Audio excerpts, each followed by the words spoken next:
Phil the Outlaw here, back with another video review, and today we're going to be looking at NECA's Robocop.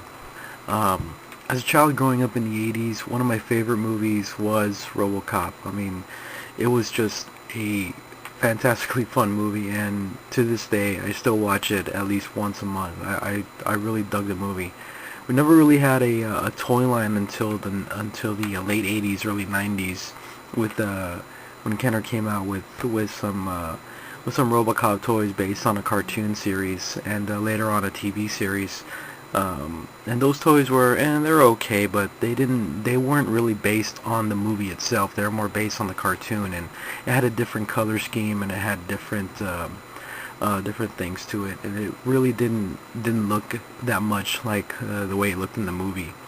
Now, what NECA has done is taken the original look of Robocop, the way he looked in the original 1987 Paul Verhoeven movie, and basically made him the way NECA likes to do, super realistic, and nowadays they've become more articulated action figures.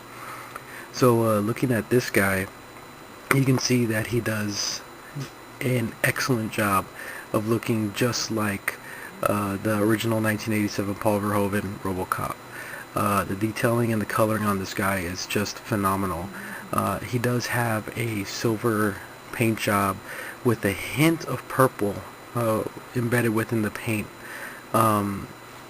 This gives it an odd shine, to where no matter where, depending on how the light hits it, it gives you either a silver, a blue, or a purple tinge to the finish of the paint job.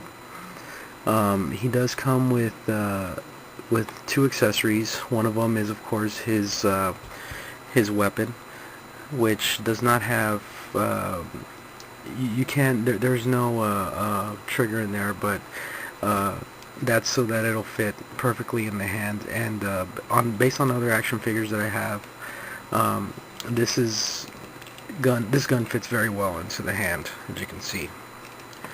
So he also comes with what is known as the interface needle.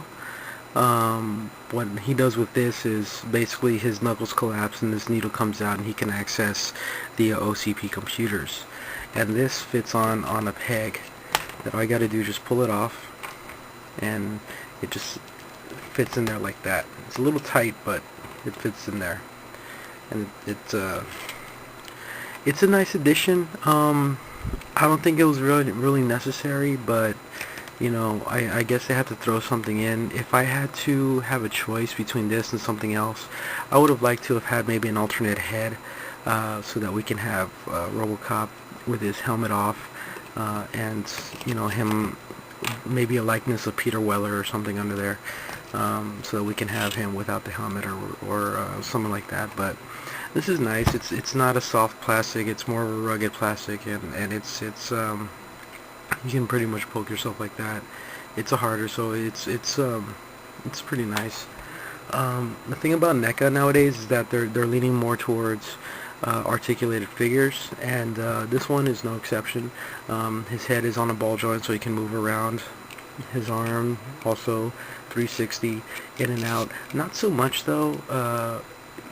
The way it's sculpted and everything, it can only move certain ways.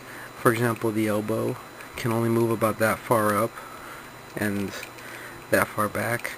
So depending on how you can get him, the articulation is not that bad. But you know, what do you expect from a guy in a giant suit, metal suit? But maybe they could have done better with the articulation, especially in the arms.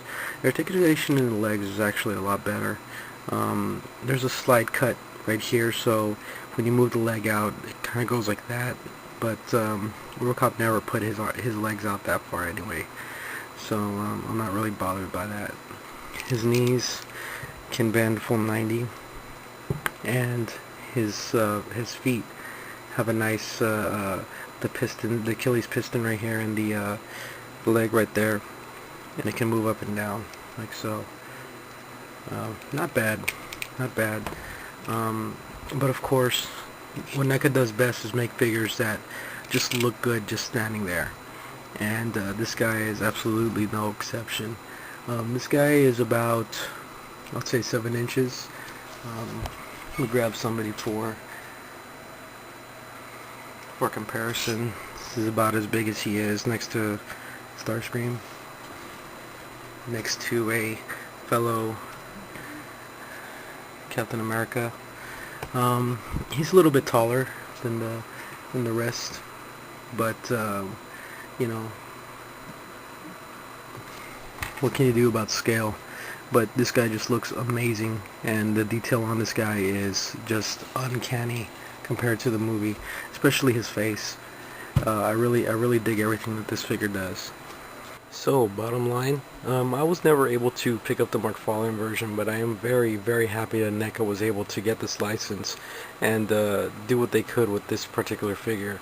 I'm very happy with it, and despite its flaws of a little bit of articulation, just the look of it, just Robocop standing there is enough for me to recommend this figure wholeheartedly. Even though it doesn't come with that many accessories, Robocop just needs to stand there and look intimidating, and that's really all that needs to be done for me. So if you're able to pick this guy up, by all means, please. He's definitely a must-get for action figure fans and movie fans in general. So there you guys go. Hope you all enjoyed, and take it easy.